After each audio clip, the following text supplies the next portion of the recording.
Parādīties. Jā, parādījās. Jā. Labi. Un tad es lieku prezentāciju.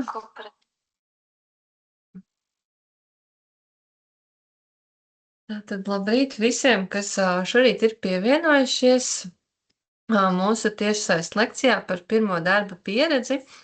Es esmu Inga Frēmova, esmu 2 nelielu uzņēmumu īpašniece, un tieši šodien esmu ar savu uzņēmumu Sijā Merger, kas sniedz dažādus biznesa pakalpojumus topošajiem uzņēmējiem, tā skaitā arī ārpakalpojumu grāmatvedību, līdz ar to darba pieredzi un darbiniekiem. Tā sasaisti ir gana plaša, un tad dalīšos ar dažādām lietām, kas var noderēt un par ko vajadzētu padomāt, kad ir pirmā darba pieredze, bet tikpat labi arī, ka tā darba pieredze jau varbūt ir senāka un vienkārši kaut kas varbūt ir aizmirsies. Tad šonedēļ visā Latvijā notiek finanšu pratības nedēļa, un arī šī lekcija ir daļa no finanšu pratības nedēļas. Noteikti aicinu ieskatīties Naudas skolas mājaslapā, jo tur ir vēl daudz dažādu pasākumu, ne tikai lekcijas, bet arī dažādi konkursi. Un arī mans uzņēmums Sijā Mergers sociālajos tīklos rīko konkursu, kur ir iespēja laimēt kursu uzņēmējdarbības uzsākšanu. Tā kā, ja kādam tas ir aktuāli, tad noteikti pameklējiet Mergers sociālajos tīklos, kas ir Facebook, Instagrams, LinkedIn, un paskatieties, kāda tad ir noteikumi, lai piedalītos konkursā un laimētu balvu. Jāsaka, ka konkursā tiek uzdot jautājumi, uz kuriem atbildes šodien es izstāstīšu. Un tad par šo lekciju es vadu klātienē, un es tad jauniešiem jautāju, kā viņiem liekas, kāpēc jaunībā vai vasarā būtu jāstrādā, un kāpēc to vajadzētu darīt ar darba līgumu. Tad parasti es aicinu iesaistīties diskusijā, skatīties uz piktogrammām un paust savu viedokli, bet tā kā šodien mēs esam tiešsaistē, tad es jau uzreiz ķeršos klāt pie atbildēm. Tātad, kāpēc jaunībā jāstrādā? Viens no iemesliem ir iespēja iepazīt jaunus cilvēkus, jo mēs ikdienā esam kaut kādās savās tajos burbulīšos, savās kopienās, un tad iesaistoties darba attiecībās, mums ir iespēja izkāpt ārā no tā mūsu burbuļa, iepazīt jaunus cilvēkus, varbūt jaunus draugus atrast, kaut kā savādāk paskatīties uz kaut kādām lietām, uz kurām mēs iepriekš esam skatījušies no viena skatu punkta, bet iepazīstot jaunus cilvēkus no cita skatu punkta. Tā noteikti ir iespēja apgūt jaunas prasmes, un tā kā man ir vēl viens uzņēmums, kas ir kokapstrādē, tad tur es ļoti bieži jauniešus ņemu darbā vasarā, un tad tur parasti jaunieši uzzina, piemēram, kāpēc matemātikā liek aprēķināt laukums.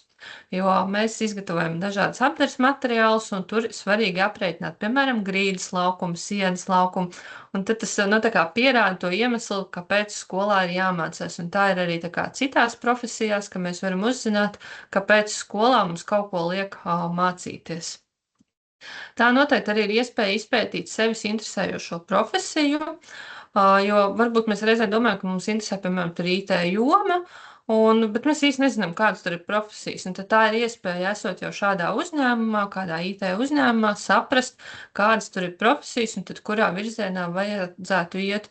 Un tikpat labi tā ir arī iespēja saprast, ka varbūt kaut kas man tomēr nepatīk. Kad es biju domājis, ka man tas patīk, un es redzēju, kā to dara, un es sapratu, ka nē, tas man nepatīk, man ir jāmeklē cita kaut kāda profesija, kas man interesē.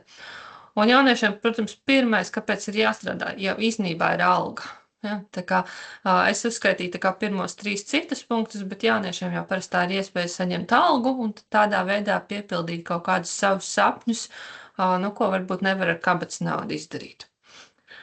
Un tad parasti es jautāju to otro jautājumu, kāpēc jāstrādā ar darba līgumu, jo, diemžēl, ļoti bieži jauniešus uzņēmēji grib nodarbināt bez darba līguma, un tā kā jauniešiem varbūt līdz galam nav tās izpratnes, ko tas darba līgums dod, tad viņi varbūt arī piekrīt.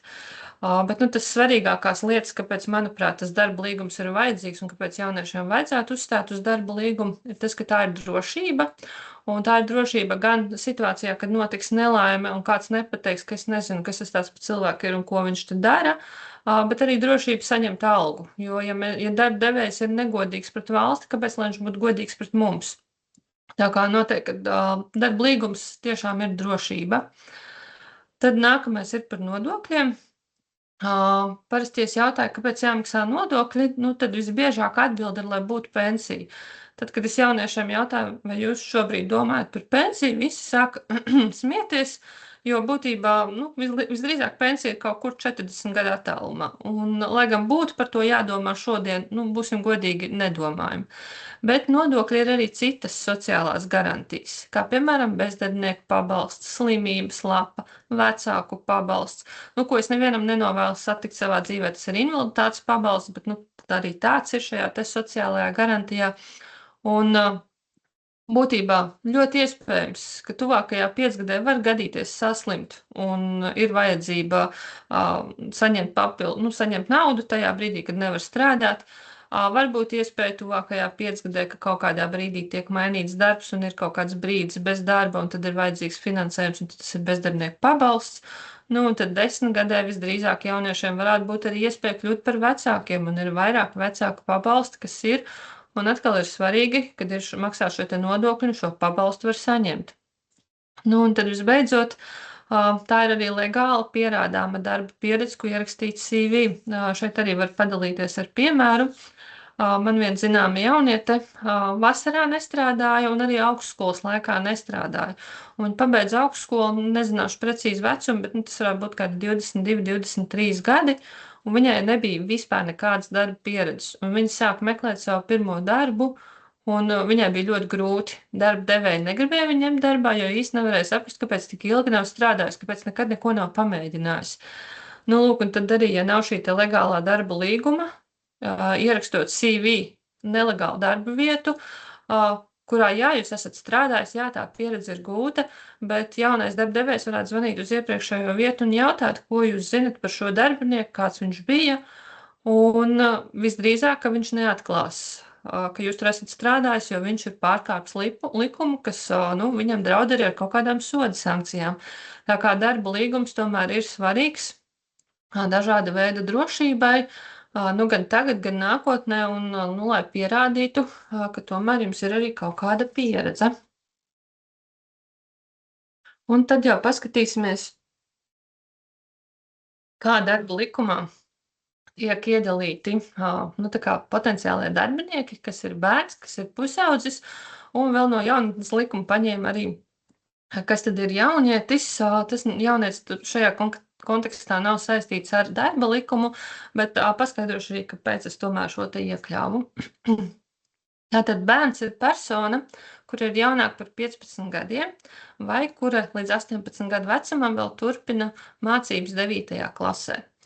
Tātad, pabeidzot 9. klasi, mēs varam nokļūt tajā sadaļā, ko sauc par pusaudzi.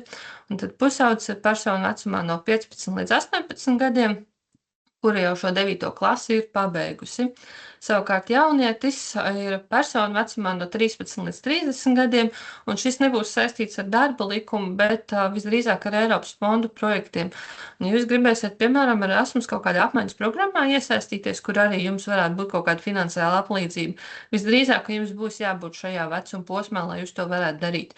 Nu, un tāpēc es arī šo iekļāvu, kas tad ir jaunietis. Bet darba likuma izpratnē pēc 18 gadiem visiem noteikumi ir vienādi kā pieaugušajiem.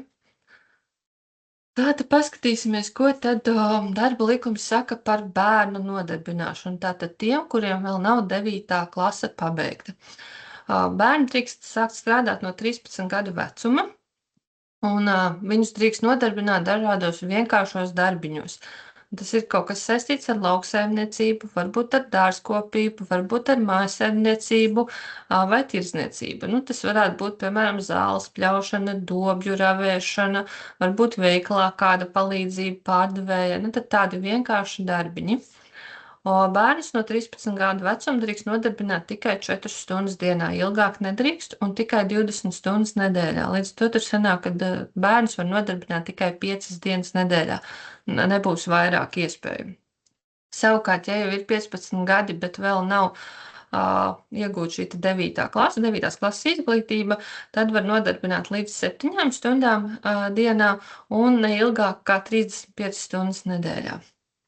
Un bērnus nevar nodarbināt laikā no 8:00 vakarā līdz 6:00 rītā. Tā kā, darba laiks arī ir noteikts, kurā drīkst nodarbināt. 4 stundas dienā, ne vairāk. Savukārt ar atalgojumu ir noteikts, ka bērniem par darbu samaksā atbilstoši paveiktajam darbam. Tātad tas nozīmē, ka jūs jau vienojaties ar darba devēju, cik jums samaksās par konkrētu to darbiņu, kur jūs padarīsiet. Piemēram, ja jānopļauj zāle, tad par cik samaksās par to konkrēto laukumu, kuru jūs nopļausiet. Un sociālās iemaksas, tas, ko es runāju par šīm sociālajām garantijām, sākās tikai no 15 gadu vecuma. Jaunākiem bērniem sociālās garantijas netiek maksātas, līdz ar to arī kaut kādā ziņā vairāk naudiņas paliek pašiem. Tad paskatāmies uz pusaudžiem. Kas tad tur mainās? Tātad pusaudžiem ir noteikti vairāk kā 50 darbus, kuros viņus nevar nodarbināt, un tas ir saistīts ar pusaudžu tādu veselīgu attīstību, lai viņi pārlieku neriskētu. Piemēram, pusaudžus nevar nodarbināt apbedīšanas kantoros vai, piemēram, sabiedriskajās toaletēs. Ja? Tad šie darbi ir ar kaut kādu tādu zināmu pieskaņu, kas varbūt var traucēt tādu normālu, veselīgu tālāku pusaudžu attīstību. Tāpat pusaudžus arī nevar nodarbināt dažādos riska faktoros, piemēram, kas būtu darbs augstumā vai tieši pretēji darbs pazemē. Piemēram, pusaudzis nevarētu daudz dzīvokļu mājai no ārpuses mazgāt logus, jo tas būtu darbs augstumā, un tas ir riska faktors, kam pusaudzis nevar pakļaut. Es esmu iekļāvis arī atsauci uz ministra kabineta noteikumiem, kuros var apskatīt visus šos te darbus un visus šos te riskus, kuriem pusaudzis nevar pakļaut. Tā kā, ja ir kaut kāda darba vieta, kurā vēlaties strādāt, un jums ir aizdoms, ka tas varētu būt ar kādu no šiem riskiem, tad noteikti jums ir iespēja to paskatīties un pārbaudīt. Un būtībā jau arī darba devējs piedāvājot darbu apzinās, ko viņš drīkst un ko viņš nedrīkst. Tad pusaudži drīkst strādāt līdz 7 stundām dienā un ne vairāk kā 35 stundas nedēļā. Pusaudžus nevar nodarbināt virsstundu darbā un arī nakts darbā. Un nakts darbs skaitās tāds, kas ir 2 stundas no 10:00 vakarā līdz 6:00 rītā. Bet, piemēram, ja jūs strādātu līdz 11:00, tad tur ir tikai 1 stunda un tas neskaitītos nakts darbs. Vai tieši pretēji, ja jūs sākat darbiņu 5:00 no rīta, tad tur arī sanāk tikai 1 stunda un tas arī neskaitītos nakts darbs. Bet, piemēram, darbu 4:00 no rīta jums darba devējs nevar lūgt sākt, jo tas tad ir nakts darbs un pusaudžus šādā darbā nevar nodarbināt. Un tad pusaudžiem, kuri tiek nodarbināti pilnā slodzē, kas viņiem ir 35 stundas nedēļā, alga nevar būt mazāk par valstī noteikto minimālo algu, kas šobrīd ir 780 eiro. Tas ir šogad. Tā kā mazāk jums nevar būt, bet ja jūs nodarbina mazāk par šo te 35 stundām nedēļā, tad gan, protams, alga arī būs proporcionāli mazāka. Un tad par jauniešu nodarbināšanu. Tātad jaunieši būtībā darba likuma izpratnē ir tādi paši kā pieaugušie, un uz viņiem attiecās tieši tas pats, kas uz pieaugušajiem, bet ir kaut kādas profesijas, kurās tomēr nevar strādāt, ja nav konkrēta izglītība, vai arī, ja neatbilst noteiktam vecumam. Un tur kā piemēru var minēt, ka, piemēram, vai mēs kāds gribētu iet pie ķirurga, kuram nav ķirurga izglītība. Tā tad ir loģiski, ka par ķirurgu varēs sākt strādāt tikai tad, kad būs iegūta noteikti izglītība, un tāds ir vēl arī citas profesijas, kur bez izglītības tomēr nevar strādāt. Vai, piemēram, vai zinājāt, ka prezidents nevar būt jaunāks par 40 gadiem? Un kaut kādā ziņā jau arī tas ir loģiski, jo mēs gribam, lai prezidents ir izglītots, ir ar kaut kādu pieredzi jau zināmu, un tas nevar notikt ātri, tāpēc arī prezidentam ir noteikts tāds vecums, no kura viņš vispār var kļūt par prezidentu. Vēl ir arī profesijas, kurās nevar strādāt, ja ir vecāks par kaut kādu noteiktu vecumu. Tā, piemēram, ir muitā var strādāt, darbā muitā var pieteikties līdz 55 gadu vecumam. Vecāks cilvēks tur neņem. Tā kā ir arī kaut kādas tādas profesijas, kur tieši nevar būt pārāk vecs, ne tikai pārāk jauns. Tad par darba laiku.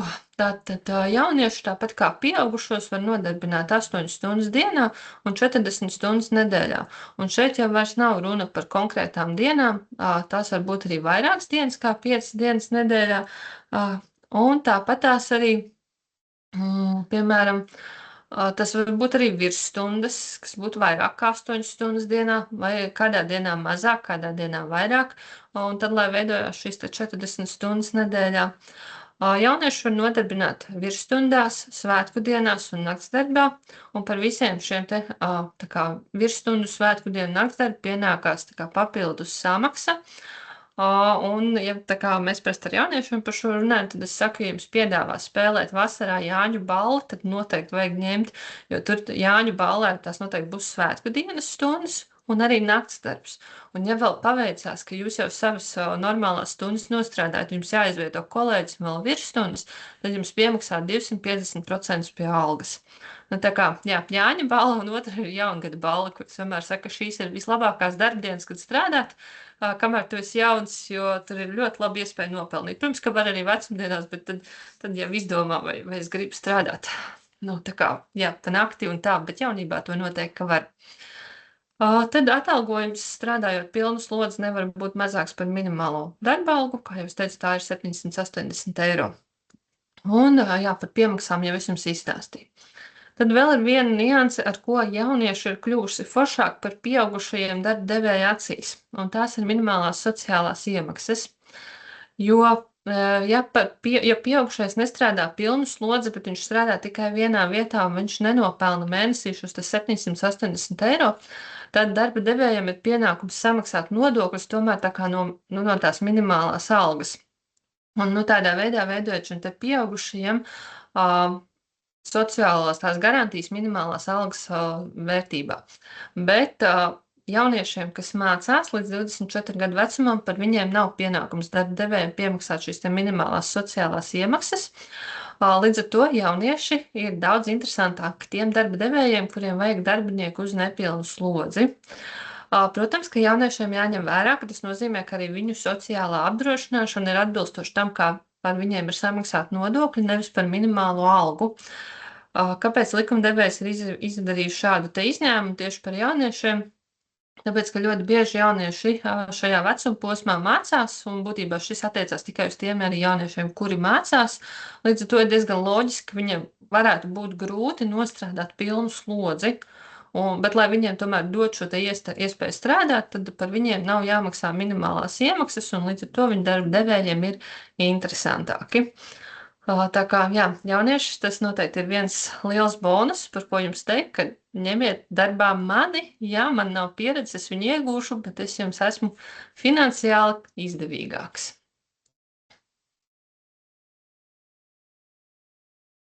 Tad noteikti arī vēlos pastāstīt, kas ir jāņem vērā vecākiem, vai ko jauniešiem vajadzētu zināt, ko drīkstēs darīt viņu vecāki, ja viņi vēlēsies strādāt. Šis neatiecās uz tiem jauniešiem, kuriem jau ir 18 gadi, bet tātad uz bērniem un pusauģiem. Tad pirmā lieta ir tā, ka vecākiem ir jādodās uz darba vietu un jāiepazīstas ar darba vides riskiem. Un kā jau es minēju, tad man ir kokapstrādes uzņēmums, un tad, kad es ņemu darbā jauniešus, tad tā ir pirmā lieta, ko es vienmēr daru. Es saku, vecākiem jums ir jānāk, jāskatās, man ir daudz dažādu darba galdu. Bērni ar viņiem nestrādās, bet, varbūt situācijas, ka man ir klienti, darbinieki ir aizņemti ar klientiem, tad bērns var izdomāt, ka, viņš paskatīsies, kā tās iekārtas strādā. Lūk, un šis tas brīdis, ka vecākam ir jāizvērtē, ka, ja bērnam ir pateicis, ka tu to nevar aiztikt, ka tu neaiztiksi, un ka viņš to, tā kā saprot.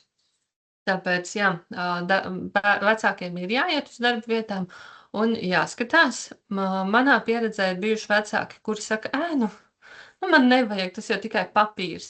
Es vienmēr uz to uzstāju, ka tomēr ir jānāk un jāskatās, jo man nav iespējas pilnībā kā darba devējiem novērtēt bērnu, un tādas iespējas tikai vecākam.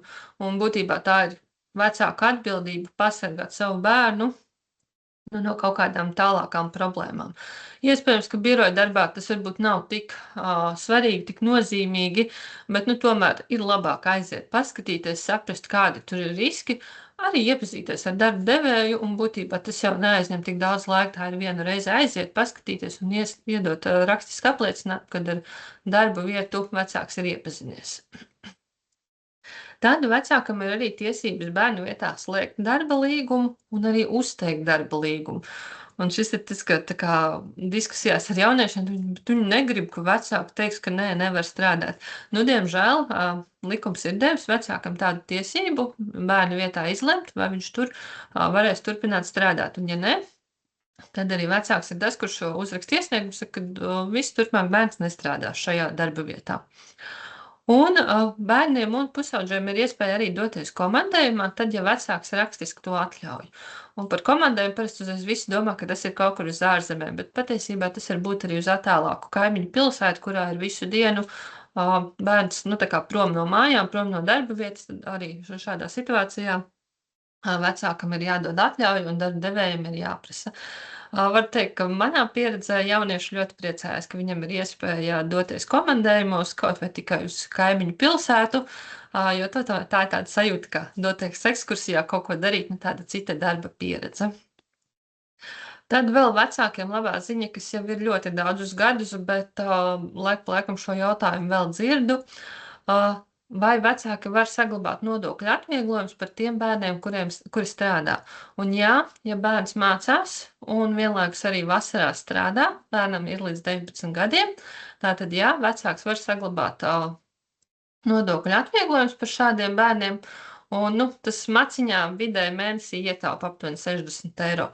Ja bērns ir vecāks, tad gan, diemžēl, nodokļu atvieglojumu par to vasaras periodu nebūs, un tas naudas izmēksnē var būt tā kā nodokļos samaksāt papildus 60 eiro, bet, nu, tā tas ir visiem. Tad ceturtā lieta, kas jāņem vērā, vēl ir arī, kā jauniešiem sākot darba vietā, būs jādodas arī pie sava ģimenes ārsta, un tur jālūdz izziņa par to, vai vispār bērns vai pusaudzis šo darbiņu var veikt. Un, nu, kā man ir stāstījuši tie jaunieši, kas ir tā kā strādājuši pie manis, ka tik tiešām ārsts izprasa, ko tu darīsi, kāda būs darba pienākuma, kur tu strādās. Un tik tiešām ārsts izvērtē, vai darbinieks vai jaunietis šo darbiņu varēs darīt.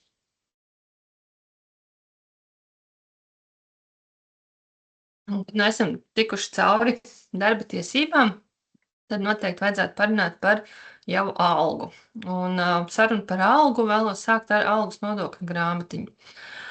Tie, kas ir mana vecuma vai vecāki, tie noteikti atcerās, ka algas nodokļu grāmatiņa kādreiz bija papīra formātā, un tad ar to grāmatiņu gāju uz darbvietu, un tur iesniedz, un tur kaut ko aizpildīju, un nu, tādā veidā notika šīs algas nodokļu grāmatiņas iesniegšana. Bet tagad tā ir elektroniski.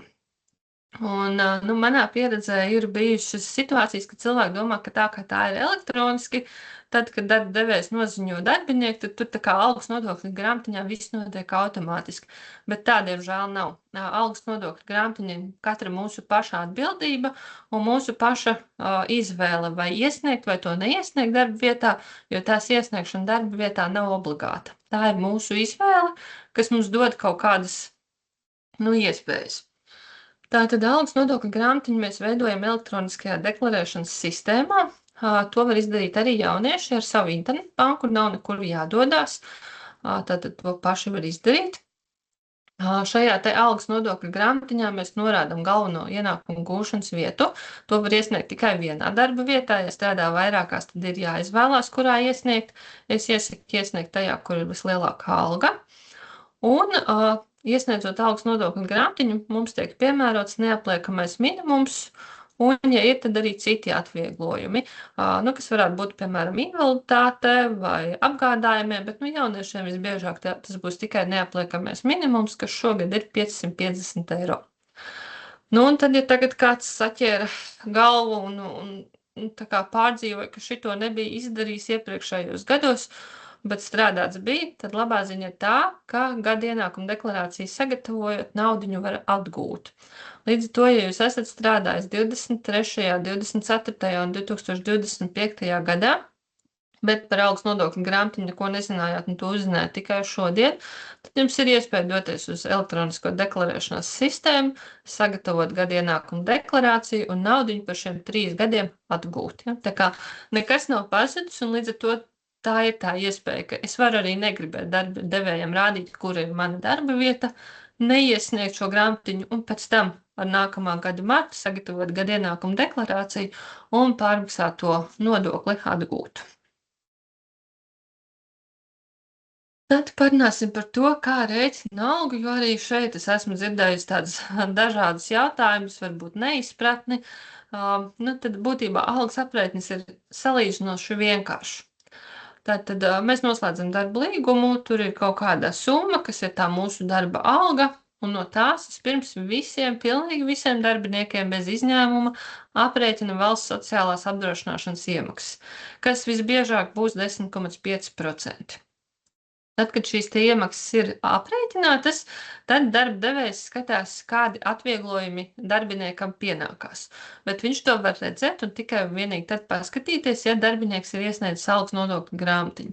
Ja viņš to nav iesniedzis, tad viņam nekādi atvieglojumi nepienākās, jo darba devējam nav iespēja to redzēt. Aprēķinot tos atvieglojumus, kas pienākās, darbiniekam tie netiek aplikti ar nodokli, tā kā atrēķināti nost, un tad nākamais posms ir aprēķināt iedzīvotāju ienākumu nodokli, kas atkal visiem ir vienāds 25,5%. Iepriekšējos gados bija savādāka nodokļu politika, un tad tur atkarībā no darba vietas, no tā vai es iesniedzu algas nodokļu grāmatiņu, bija arī noteikts, cik liels tad ir iedzīvotāju ienākumu nodoklis, bet nu jau 2 gadus visiem mums ir viena likme 25,5%. Tad, kad ir jau aprēķināta šī iedzīvotāja ienākuma nodokļa daļa, varētu būt, ka arī vēl ir kaut kādi citi ieturējumi. Jauniešiem visdrīzāk, ka tie nebūs, bet pieaugušajiem gan varētu būt. Piemēram, arotbiedrības biedra nauda, varētu būt kāda tiesa izpildītāja izpildraksti, un varētu būt arī darba devēja ieturējumi. Darba devējs nekad no jums neieturēs naudu, ja jūs neesat par to vienojušies, bet varētu būt situācijas, ka kaut kāda jūsu vainas dēļ ir nodarīta kaut kāda zaudējuma darba devējam, un tad jūs ar viņu vienojaties, ka viņš pakāpeniski katru mēnesi kaut kādu daļu summas ietur, lai šo zaudējumus sektu. Noteikti iesaku paskatīties un izmantot kādu algas kalkulātoru, lai saprastu, cik tad jums būs alga uz rokas, un varbūt jūs saņemat algas lapiņu arī paskatīties, vai jums tas sanāk. Ko ir aprēķinājis darba devējs un kas sanāk jums. Un, ja jums nav skaidrības, tad pavisam noteikti vajag vērsties pie darba devēja vai pie algu grāmatiņu un pajautāt, kāpēc mana alga ir tāda. Visdrīzāk, ka viņš jums varēs izskaidrot, un jūs varēsiet saprast, kas varbūt līdz galam nebija pareizi izdarīts, vai vienkārši varbūt kas ir aizmirsies izdarīts, vai kāpēc ir tā, kā ir. Tad kaut ko varbūt pamainīt, lai tā alga arī pamainītos. Un tad piedāvā arī apskatīties konkrētu piemēru, kas notiek tad, ja mēs iesniedzam algas nodokļu grāmatiņu, kas notiek, ja mēs neiesniedzam. Tātad pieņemam, ka mēs esam noslēguši darba līgumu par minimālo algu, kas ir 780 eiro. Visdrīzāk jauniešiem vasarā, visdrīzāk ir tas biežākais cipars, par kuru jūs ar darba devēju vienojaties. Tātad, kā jau es teicu, pirmais ir, ka no šīs algas tiek aprēķināts darba ņēmēja valsts sociālās apdrošināšanas obligātās iemaksas. Tātad no šīs summas 81,90 eiro tiek ieturēti, un darba devējs to pārskaitīs valsts kasei, un no šīs summas veidosies tā jūsu sociālā aizsardzība kaut kādās situācijās, kad valstī vajadzēs jums palīdzēt. Tad nākamais ir, ka darba devējs jau skatās, vai ir iesniegta algas nodokļu grāmatiņa. Ja algas nodokļu grāmatiņa ir iesniegta, jums pienākās neapliekamais minimums, kas ir 550 eiro. Bet, ja šī algas nodokļu grāmatiņa nav iesniegta, tad jūs apakšējā attēlā varat redzēt, ka neapliek neko. Tā kā sanāk, ka nulli jums tur pienākās. Un tad augšējā attēlā savukārt jūs atkal redzat, ka tie 550 eiro jau tā kā automātiski pārceļās uz jūsu maciņu. Un tad nākamais ir, ka mēs skatāmies, no kuras summas jau rēķināt iedzīvotāju ienākumu nodokli. Ja šī algas nodokļa grāmatiņa ir iesniegta, tad iedzīvotāju ienākumu nodokli rēķina no 148 eiro, tur aptuveni, un šis iedzīvotāju ienākumu nodoklis ir aptuveni 40 eiro. Bet, ja algas nodokļa grāmatiņa nav iesniegta, tad iedzīvotāju ienākumu nodokli rēķina no 698 eiro, un tad iedzīvotāju ienākumu nodoklis ir turpat 180 eiro. Un tas tad arī parāda, kas tad tā gala rezultātā sanāk.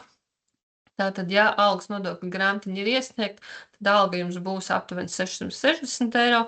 Savukārt, ja algas nodokļu grāmatiņa nav iesniegta, tad alga būs uz rokas 520 eiro tā jūsu maciņā.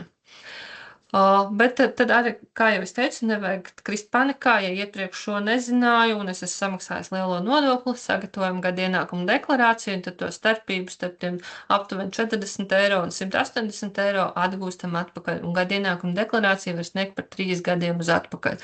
Tā kā pat, ja tas nebija pagājušo gadu, bet vēl kādu gadu iepriekš, tad arī ir iespēja šo nodokli atgūt. Un tad jau gribu ķerties klāt tālāk sarunai par to, kur atrast to pirmo darba pieredzi. Un pirmais, ar ko es gribu sākt, ir par ļoti labiem piedāvājumiem, kas, diemžēl, var rezultēties ar kļūšanu par naudas mūli. Kas tad ir naudas mūls? Naudas mūls ir persona, kas tiek iesaistīta nelegāli iegūtu līdzekļu legalizācijā. Un visbiežāk to dara tādā veidā, ka kāds jūsu kontā ieskaita naudu, un jums daļa no šīs naudas ir kādam tālāk jādod. Vai nu jāpārskaita, vai jāizņem un skaidrā naudā jādod. Bet nu tad šāda visbiežāk ir tā schēma. Un, diemžēl, arī par tādu kļūt var arī nejauši neapzinoties. Piemēram, tā var būt situācija, kad draugs vai kāds paziņa saka, ka, hei, es esmu atklājis baigu foršo veidu, kā ātri nopelnīt, un nekas nav jādara, man tur 10 minūtes dienā jāpastrādā, bet es tur nopelnu dažus 100 eiro. Šis noteikti ir tāds liels brīdinājums signāls. Pirmkārt, jautājums, kāpēc draugs to nedara vairāk, kāpēc viņš ar jums dalās ar šo informāciju. Nu, labs draugs grib palīdzēt, bet te vēl otrs padomāt, vai darba devējs vai tā kā uzņēmējs būtu ar mieru par 10 minūšu darbu maksāt dažus 100 eiro, vai jūs kā uzņēmēji būtu gatavi par dažu minūšu darbu maksāt lielu naudu. Jūs drīzāk tomēr izdarīt to paši, vai ne? Tad otrs noteikti, kā arī nejauši var kļūt, ir redzēt darbu sludinājumu, kurā ir rakstīts, ka jums vajadzēs tikai datoru, 10 minūšu laiku, un jums būs liela peļņa. Nu, padomājam atkal, vai mēs kā uzņēmējs būsim gatavi maksāt par 10 minūšu laiku lielu naudu? Kur tur tā peļņa rodas? Tā kā, arī kritiski izvērtēt šos te sludinājumus, kas sola vieglu, ātru peļņu, un būtībā no mums neko neprasa. Mūsu darbs ir atvērt e-pastu vai savu internetu banku. Tas noteikti ir signāls, ka tur kaut kas nav tīrs. Un vēl varētu būt arī kaut kādas veidlapas, kas tur jāizpilda interneta vidē, un tur izlaiž kaut kāds paziņojums, kur tu saraksti informāciju, ieskaitīs naudu, pārskaitīs tālāk, un daļa paliek tev. Tātad, ko es gribu teikt, ja jūs redzat piedāvājumus, kas ir pārāk labi, lai viņi būtu patiesi, kad jūs pie sevis nodomājat, nē, šis ir tik labi, ka brīnums, ka kaut kas tāds notiek. Brīnuma nenotiek, un tas tā noteikti, ka nav taisnība, tur ir kaut kāds āķis, un noteikti, kad kritiski izvērtējiet šādu piedāvājumu, mēģiniet sevi iztēloties uzņēmēju vietā un saprast, vai tiešām es kā uzņēmējs par to būtu maksājis. Ko arī dažkārt jaunieši domā, es jau tikai vienu reizi, tad jau mani nepieķers. Vai, ja mani pieķers, es teikšu, ka es nezināju, nesaprata. Diemžēl sekas būs jebkurā gadījumā, un visdrīzāk tās sekas kaut kad arī būs, jo tas, kas notiek internetu vidē, tas nav kaut kas tāls, svešs un neatrodams, tas īstenībā viss ir laika gaitā atrodams. Un tās sekas ir diezgan trakas. Man liekas, trakākais ir iespēja sēdēt cietumā. Tas ir arī naudas sods, piespiedu darbs. Tā noteikti ir iespēja sabojāt savu karjeru uz mūžu, jo šādas personas visdrīzāk nevarēs strādāt aviācijā, bankā, kādā apdrošināšanas kompānijā, nevarēs kļūt par policistu, advokātu, prokuroru vai tiesnesi, un šie visi ir pelnošie amati. Līdz ar to tas ir tā iespēja sabojāt savu potenciālo karjeru visam mūžam. Tās noteikti ir apgrūtināts iespējas tālāk nākotnē kaut kur ārzemēs strādāt vai studēt. Pastāv iespēja, ka bankas negribēs ar jums sadarboties, neatverot bankas kontu, kur jums saņem, piemēram, algu, bet arī atteikt, piemēram, kredītus, ja jūs kādreiz gribēsiet māju iegādāties vai automašīnu, tad arī šādā veidā ne. Un noteikti jāņem vērā, ka jūs iedodat par sevi gana daudz informācijas krāpniekam, ka viņš šo informāciju var izmantot, lai krāptos vēl. Ja viņš krāpjās, kāpēc viņš to nedarītu, tā teikt, pēc pilnas programmas. Un šeit varētu būt situācijas, ka viņš jūs vietā paņem kādu ātro kredītu, un jums pēc tam tas ir jāapmaksā. Vai otrs ir, ka varētu jūs vārdā nodibināt uzņēmumu, nodarboties ar kaut ko nelegālu, jums par to jāatbild. Tā kā darba piedāvājumi, kas ir pārāk labi, lai būtu patiesība, tik tiešām tā arī ir un neuzķerieties. Bet ir arī labas vietas, kur meklēt darbu, un, nu, tā kā skolēniem ir iespēja iesaistīties NVA programmā Skolēnu vasaras nodarbinātība. Tur jauniešiem vecumā no 15 līdz 20 gadiem, kuri mācās vispārējā izglītības iestādē vai speciālā izglītības iestādē vai profesionālā izglītības iestādē, ir iespējams vasarā 2 mēnešus pastrādāt un par to saņemt atlīdzību. Darba devēji jau savas vakances ir pieteikušas, mums jau uzsaukumi jau bija, bet jauniešiem pieteikšanās sāksies visdrīzāk māja sākumā, tur būs jāizpilda NVA veidlapa, un tad, nu, jums būs iespēja pieteikties darbā pie tiem darbdevējiem, kuri šovasar jau gaida darbiniekus. Iepriekšējos gados ir bijis tā, ka bija otra kārta, kur darba devēji varēja vēlreiz pieteikties.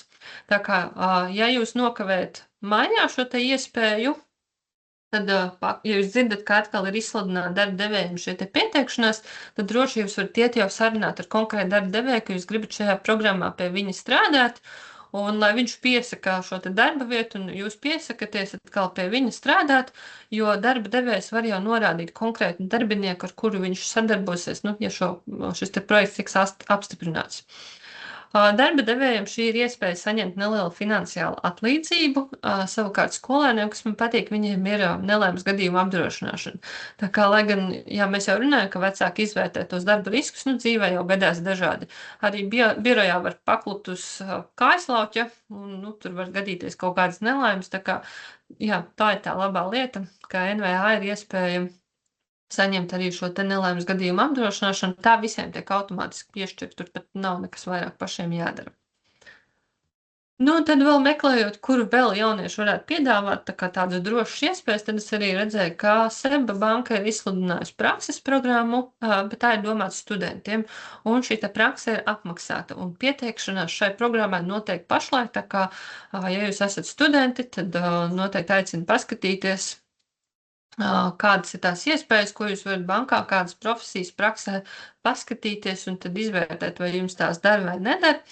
Un tā būs iespēja 10 nedēļas pastrādāt arī vasaras mēnešos. Un tad savu prezentāciju es vēlos beigt ar Alberta Einsteina vārdiem, kas, man liekas, ļoti raksturo šo te pirmo darba pieredzi un ko vajadzētu paturēt prātā gan mums jauniešiem, gan darba devējiem, gan vecākiem, ka cilvēks, kurš nereiz nav pieļāvis kļūdu, nekad nav mēģinājis neko jaunu. Tāpēc būt gataviem, kad tajā pirmajā darba pieredzē kaut kādas kļūdas būs, galvenais ir mēģināt tās risināt, nenoklusēt, un tad jau viss arī būs kārtībā. Nu, galvenais par to tā baigi nepārdzīvot, jo kļūdas ir normāli. Nu, tā mums katram var gadīties. No manas puses šis ir viss, bet es labprāt arī atbildētu uz citiem jautājumiem, ja tādi ir.